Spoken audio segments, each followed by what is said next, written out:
Did you miss out on this week's Yu-Gi-Oh! Headlines? Well, it's time to get you up to speed on last week in Yu-Gi-Oh! Cimoooooooo!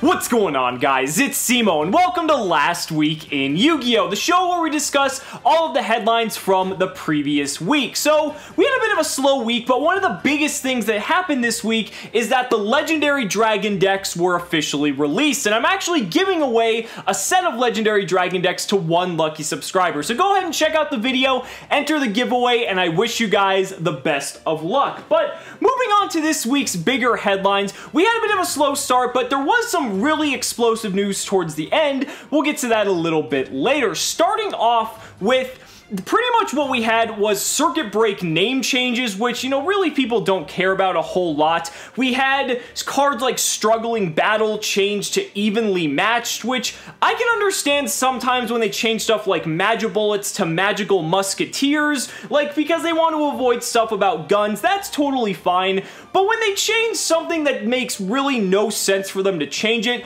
it's just completely beyond me. But sometimes we get something amazing, like Totally Awesome out of it, and that's when I absolutely approve. So, it's just really random. The next piece of news after that is, you know, that maybe 6 people might care about, is that we had some brand new FA cards announced, and yeah, we had new FA cards announced, and they're pretty awful still. It's one of those things where, like, Pit Stop is a really cool card, but it's an instance where it's a good card in a very, very shitty archetype, and I don't really, as optimistic as I am a lot of the time, I don't expect that this archetype's really gonna take off. I could be wrong, but I would just really hope that, like, this deck needs something like, let me help you out, Konami. Let's make a continuous spell that says all FA monsters are level 12. That's all it has to say. That's it. Call it FA Overboost or something like that. And now you're dropping 3,600 attack monsters on the board. Maybe that would be able to compete. But frankly, I don't really know if the archetype's going to stick. I guess we'll just have to go ahead and wait and see. Moving on, we had a bunch of playmats also revealed as well. We had one for YCS Melbourne. We had one for the Ordeal of a Traveler over in Europe. And we also had the New York Comic Con one released as well. Now, I'm personally a Blue Eyes fan over a Red Eyes fan, but this mat looks really fucking sick, and for all you people in Melbourne, I'm pretty envious of that. The Ordeal of a Traveler one, like in the past, they had like the Dante one, they've had the Ghost Ogre one. The Ordeal of a Traveler mat not only is extremely sought after, but can also be really fucking expensive, and even though the artwork still looks cool, I don't think it's as good as the ones that they've had in the past, but nonetheless, it's still something that I'm happy Europe gets, since they only have so many fewer events compared to us here in the US, that it's a nice incentive to get people going to all of the YCSs in the region. Then we had some other cards that are going to be coming out in Extreme Force.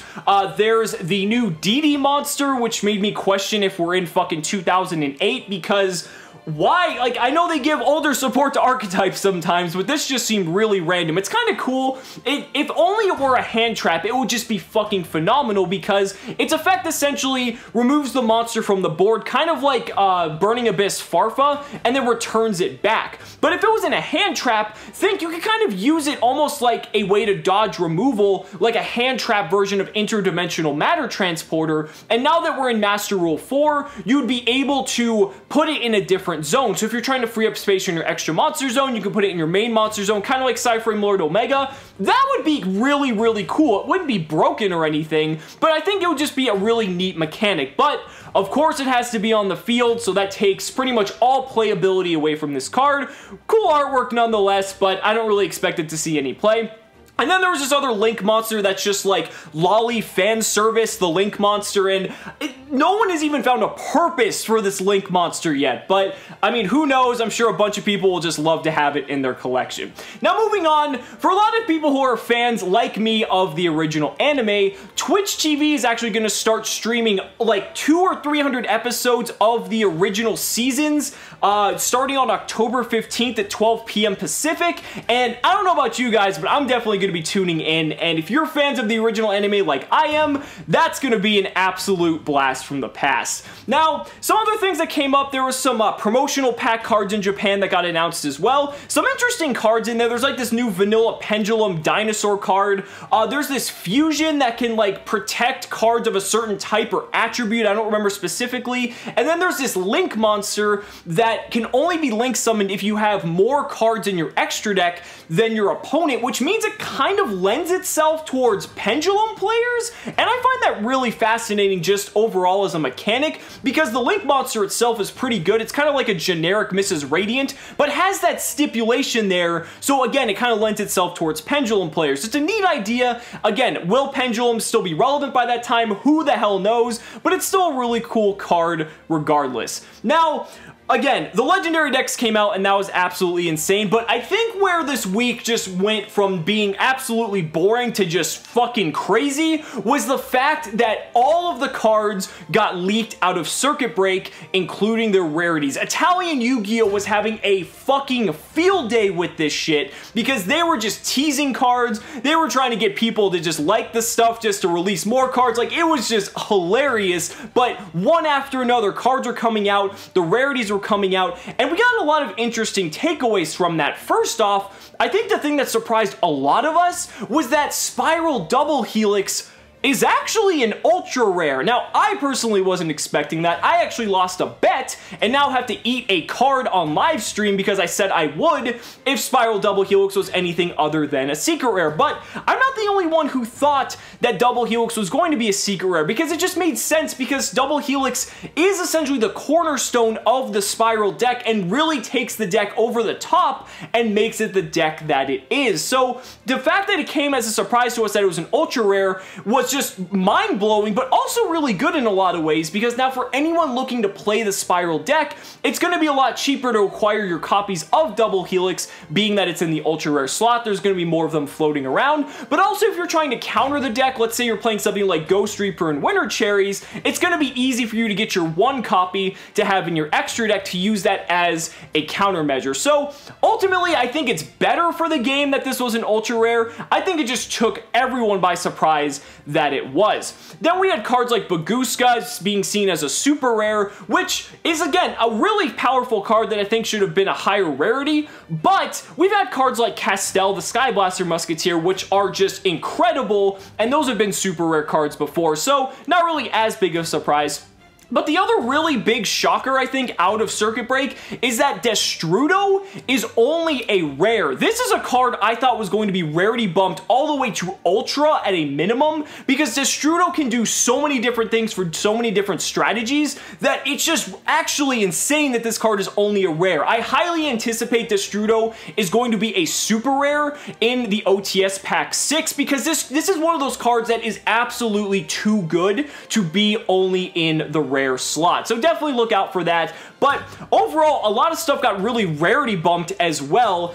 Evenly Matched, formerly known as Struggling Battle, is obviously a secret rare. That one we saw coming from a mile away. I guess not like Double Helix, but then also like just stuff like the Rocket archetype just got rarity bumped into oblivion. Like a ton of the cards are secret rares and ultra rares. Then that's actually really surprising for a lot of people who are looking to play that as kind of just a fun little budget deck. So they kind of got a little bit wrecked.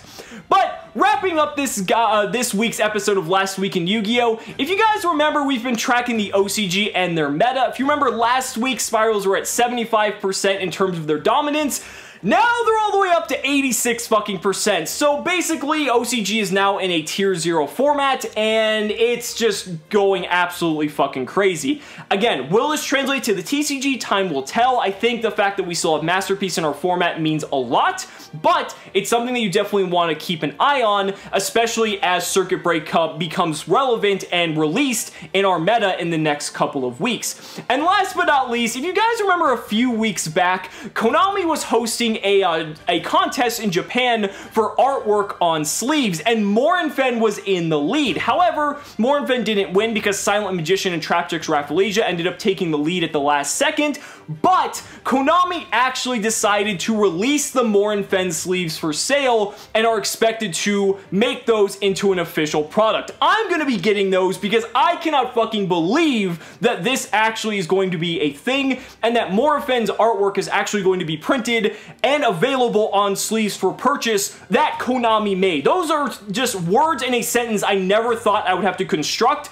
but there it is, Morinfen sleeves. We did it. We won the internet. But guys, that's it for this week's episode of Last Week in Yu-Gi-Oh! Let me know down in the comments what your guys' favorite highlight was from the week. I'd really love to hear your thoughts. Guys, thank you so much for watching the video. Be sure to like the video as always. Subscribe to the channel for more amazing Yu-Gi-Oh! Content. And if you really like this video, consider backing me on Patreon, because just by pledging only $1 a month, you're investing in my ability to continue bringing you amazing Yu-Gi-Oh! Content. So thanks so much again, and we'll see you next time.